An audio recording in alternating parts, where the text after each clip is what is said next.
Pernah tidak kamu berpikir tentang satu ironi terbesar dalam hidup kita? Kita butuh waktu bertahun-tahun untuk belajar matematika, butuh kursus berbulan-bulan untuk bisa menyetir mobil, bahkan butuh sertifikat khusus hanya untuk menyajikan kopi sebagai barista.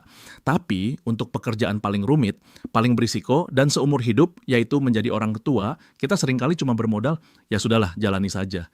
Itu analogi yang menohok sekali, tapi benar 100%. Kita seolah-olah berasumsi bahwa kemampuan mengasuh anak itu seperti software bawaan yang otomatis terinstal saat bayi lahir. Padahal, realitanya, banyak dari kita yang gagap teknologi saat menghadapi manusia kecil ini. Betul. Dan lucunya, kalau kita bicara soal sekolah parenting atau kelas parenting, stigma yang muncul seringkali negatif. Seolah-olah itu tempat bagi mereka yang gagal. Padahal, kalau dipikir-pikir, bukankah aneh kalau kita mengharapkan hasil yang luar biasa, anak yang cerdas emosi, tangguh, sukses, tapi kita menggunakan metode yang sama sekali tidak pernah diperbarui? Tepat sekali. Ini seperti kita mencoba menjalankan aplikasi smartphone terbaru di ponsel Nokia tahun 90-an. Tidak kompatibel. Dunia berubah sangat cepat. Tantangan yang dihadapi orang tua kita dulu, mungkin sebatas memastikan kita makan dan sekolah, sangat berbeda dengan tantangan hari ini. Sekarang ada cyberbullying, adiksi gadget, tekanan akademis yang gila-gilaan, dan isu kesehatan mental. Mengandalkan naluri atau cara lama saja rasanya seperti terjun payung tanpa payung cadangan. Nekat. Nekat. Saya suka kata itu. Tapi begini, banyak orang tua yang defensif. Mereka bilang, orang tua saya dulu tidak pernah ikut seminar parenting, tidak baca buku psikologi. Tapi saya tumbuh baik-baik saja tuh. Kalimat klasik kan, bagaimana kita menjawab mentalitas saya tumbuh baik-baik saja ini? Nah, ini jebakan yang menarik. Saya tumbuh baik-baik saja, itu seringkali adalah bias survivorship. Kita merasa baik-baik saja, tapi coba cek lebih dalam. Apakah kita benar-benar bisa meregulasi emosi dengan sehat?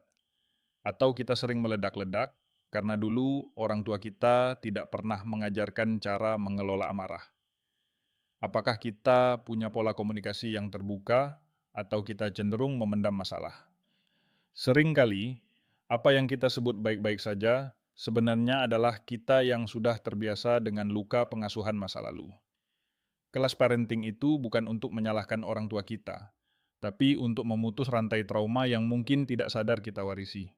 Memutus rantai, itu poin yang dalam. Jadi kelas parenting ini sebenarnya bukan sekadar tentang cara membuat anak menurut, tapi lebih ke arah cara orang tua menyembuhkan diri sendiri agar tidak melukai anak. 100%, kamu tidak bisa memberikan apa yang tidak kamu miliki. Kalau kamu tidak punya ketenangan, bagaimana kamu bisa menenangkan anak yang sedang tantrum? Di kelas parenting, yang paling banyak belajar itu bukan anaknya, tapi orang tuanya. Kita belajar memahami kerja otak. Misalnya, kenapa anak balita sering tantrum? Bukan karena mereka nakal atau manipulatif, tapi karena bagian otak prefrontal cortex mereka yang mengatur logika dan emosi belum tersambung sempurna. Tanpa ilmu ini, kita akan marah. Dengan ilmu ini, kita akan punya empati. Perbedaannya di situ. Itu mengubah perspektif banget ya. Dari anakku nakal menjadi anakku sedang kesulitan mengelola perasaannya. Tapi, mari kita bicara soal realita. Kelas parenting itu kan butuh waktu, biaya, dan tenaga. Di tengah kesibukan kerja, apakah ini benar-benar investasi yang sepadan? Atau ini cuma tren kelas menengah yang dikemas mahal? Mari kita hitung biaya jangka panjangnya. Mana yang lebih mahal? Meluangkan waktu beberapa jam seminggu sekarang untuk belajar komunikasi efektif, atau menghabiskan biaya untuk terapi remaja, rehabilitasi kenakalan, atau kerenggangan hubungan yang permanen di masa depan. Investasi di awal selalu terasa berat. Tapi dalam konteks membesarkan manusia, kesalahan di masa fondasi, usia 0 sampai 7 tahun, itu biaya perbaikannya di masa depan jauh lebih mahal dan menyakitkan. Saya setuju soal biaya perbaikan itu. Tapi ada satu hal lagi yang sering jadi penghalang, rasa malu. Mengakui bahwa kita butuh belajar menjadi orang tua itu rasanya seperti mengakui kelemahan. Justru itu tanda kekuatan. Coba bayangkan begini, atlet olimpiade terbaik di dunia pun masih punya pelatih. Apakah karena mereka tidak bisa main? Bukan. Mereka punya pelatih karena mereka ingin performa terbaik. Mengikuti kelas parenting itu bukan tanda kamu orang tua yang buruk atau tidak becus. Itu tanda kamu orang tua yang sadar.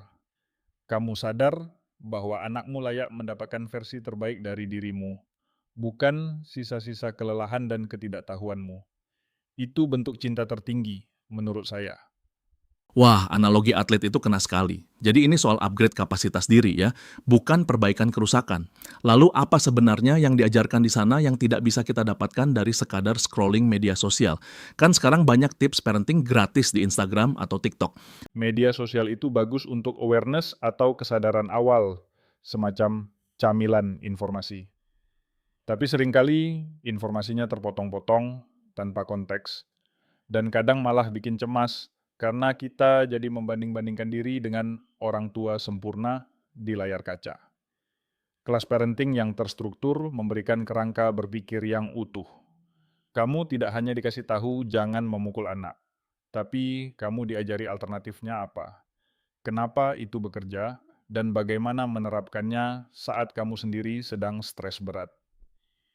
Ada simulasi, ada tanya jawab, ada komunitas. Komunitas ini juga penting ya, merasa tidak sendirian. Sangat. Menjadi orang tua itu pekerjaan yang sangat sepi.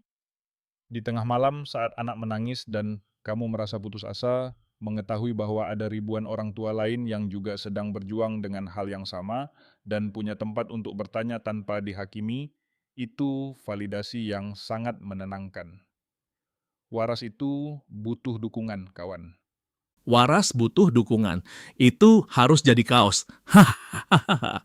Oke, kalau kita tarik lebih jauh lagi. Misal semua orang tua sadar akan hal ini. Dampak sosialnya apa kira-kira? Apakah kita terlalu utopis kalau bilang ini bisa mengubah wajah masyarakat? Tidak utopis sama sekali. Masyarakat itu kan kumpulan dari keluarga. Kalau unit terkecilnya, keluarga. Isinya adalah individu-individu yang didengar, dihargai, dan diajarkan empati sejak kecil. Bayangkan dampaknya keluar. Angka kekerasan bisa turun, toleransi meningkat, kriminalitas berkurang. Anak yang tangki cintanya penuh di rumah tidak akan mencari validasi dengan cara merusak di luar rumah. Jadi, mengikuti kelas parenting itu sebenarnya adalah aksi sosial.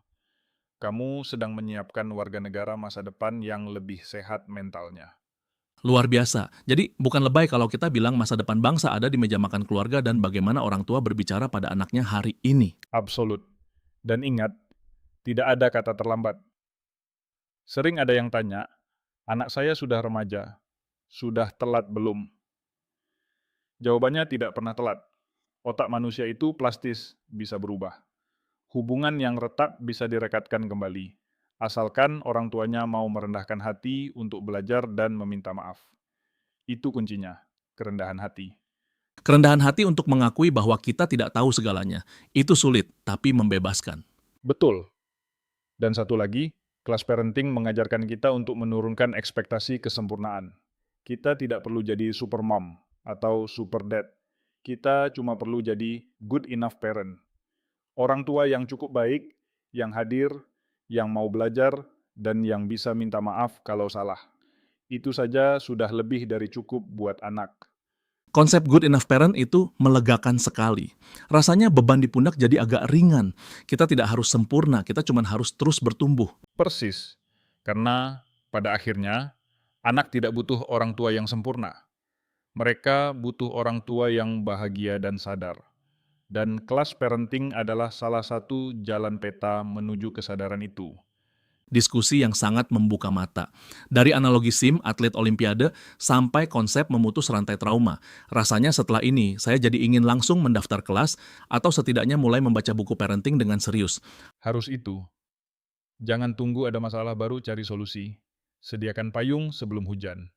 Siap! Nah, bagi teman-teman pendengar yang merasa diskusi ini relate banget sama kehidupan kalian, atau mungkin kalian punya pengalaman unik soal belajar parenting, entah itu dari buku, seminar, atau pengalaman pahit, tolong banget tulis di kolom komentar ya. Kita mau dengar cerita kalian. Betul. Dan jangan lupa untuk tekan tombol like kalau kalian merasa konten ini bermanfaat. Itu hal kecil buat kalian, tapi berarti banget buat kita, supaya bisa terus bikin konten edukatif seperti ini. Dan pastinya share video ini ke pasangan kalian, ke grup WhatsApp keluarga, atau ke teman yang baru saja jadi orang tua baru. Siapa tahu ini bisa jadi kode keras yang menyelamatkan kewarasan mereka. Hahaha, benar. Kode keras yang penuh kasih sayang. Terakhir, jangan lupa subscribe dan nyalakan lonceng notifikasinya supaya kalian tidak ketinggalan diskusi-diskusi mendalam kita selanjutnya. Karena belajar jadi orang tua itu tidak ada wisudanya. Jadi, mari kita belajar bareng-bareng di sini. Sampai jumpa di episode berikutnya, tetap semangat dan teruslah belajar. Sampai jumpa.